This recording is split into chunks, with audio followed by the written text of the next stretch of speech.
اور اسی بیٹی کے सम्मान کو लेकर के हम लोग इस बात को कहते हैं कि शरीयत के अनुसार व्यवस्था नहीं चलेगी, संविधान के अनुरूप चलेगी। बिस्मिल्लाहिर्रहमानिर्रहीम।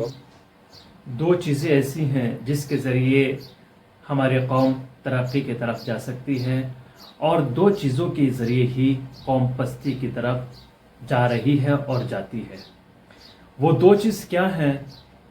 उस्ताद शहीद मुतहरी किताब हुकूक ज़न दर इस्लाम, इसमें इरशाद फरमाते हैं कि दो चीज़ें जो कौम को, ख़ानदान को पस्ती की तरफ लेकर जाती है, वो दो चीज़ें, पहली उसमें क्या है?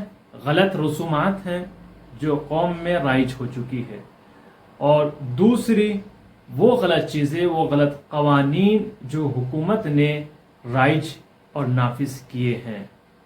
जैसे आपको देखने के लिए बहुत से कवानीन मिल जाएंगे जो इस्लाम के ख़िलाफ़ हैं, कोर्ट में और हुकूमत ने दाखिल किए हैं। जैसे कि हाकिमान वक्त या बाज़ हाकिम ये कहते हैं कि हुकूमत धर्म से नहीं चलती है, इस्लाम से नहीं चलती है, बल्कि कानून से चलती है।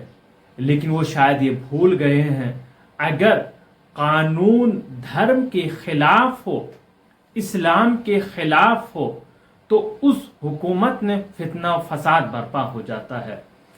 क्योंकि जो हिंदुस्तान का आईननामा है, कॉन्स्टिट्यूशन ऑफ इंडिया है, जो भारत का संविधान है, या जो मैरिज लॉ है, उसमें आप देख सकते हैं, पढ़ सकते हैं, हर इंसान को अपने कानून और अपने इस्लाम के मुताबिक जीने का अधिकार दिया गया है। और अगर हुकूमत बाज़ कानून जो इस्लाम के मुखालिफ हैं उनको नाफिज करती है, लागू करती है, तो उससे फितना फसाद होता है। जैसे कि उस्ताद शहीद मुतहरी फरमाते हैं कि दो चीज़ें इंसान को पस्ती की तरफ लेकर जाती हैं। उसमें से एक गलत रसूमात है जो हमारे कौम, कबीले, ख़ानदान में पाई जाती है। चाहे शादी ब्याह के मसाइल हैं, उसमें आप देख सकते हैं कौन सी गलत रसूमात पाई जाती हैं। बहुत सारी हमारे माशरे में गलत रसूमात पाई जाती हैं।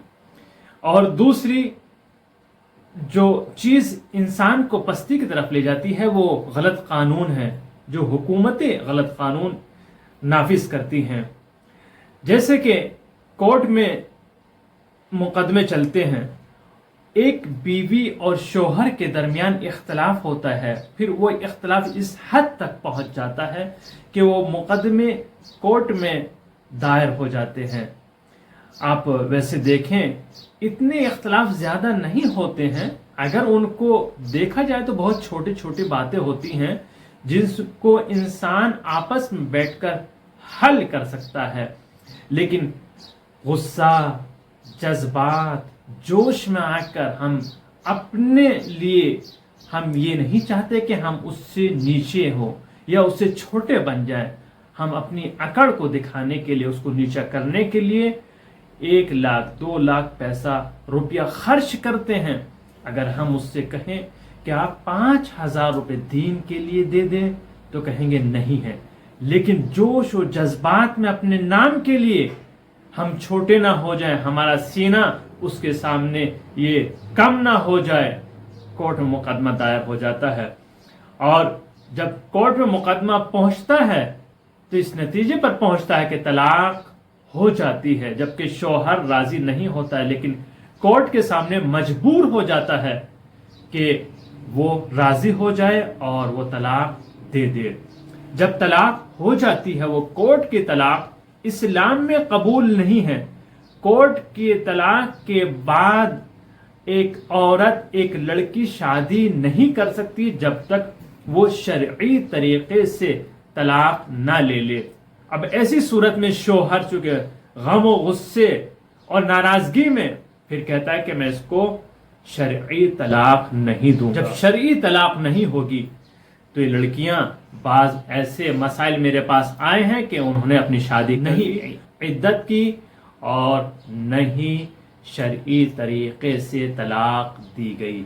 اب آپ انصاف سے بتائیے، یہ کورٹ نے جو قانون پاس کیا اور اس کو طلاق دلائی، لیکن شرعی طلاق نہیں ہوئی، اور بعد میں سے شادی کر لی، بعد میں شادی ہونے کے بعد بچے بھی وجود میں آ گئے، اب یہ بچے کیا حرام زادے ہیں یا حلال ہیں؟ ہر کوئی کہے گا کہ بچے حرام ہیں، زنا زادے ہیں، کہے گا یہ زنا کے ذریعے بچے وجود میں آئے ہیں۔ میرے پاس ایک مسئلہ ہے کہ 8 سال سے لڑکی طلاق کے بعد، جو کورٹ کی طلاق دی گئی تھی، اس کے بعد 8 سال تک وہ ایسے ہی شادی کر کے رہی۔ اس نے کہا مجھے مسئلہ نہیں معلوم یا طلاق شرعی نہیں دی گئی، دونوں میں سے ایک چیزیں ہیں، لیکن یہ کہے کوئی مسئلہ نہیں معلوم، یہ غلط ہے۔ کورٹ کی طلاق کے بعد طلاق شرعی نہیں دی گئی، جس کی بنا پر اس نے بعد میں شادی کر لی اور آج ایسے ہی زندگی گزاری جا رہی ہے، تو یہ حلال نہیں ہے، یہ شرعاً حرام ہے، اور یہ بچے بھی حرام کے ذریعے وجود میں آ رہے ہیں۔ اس سے فتنہ فساد برپا ہوتا ہے۔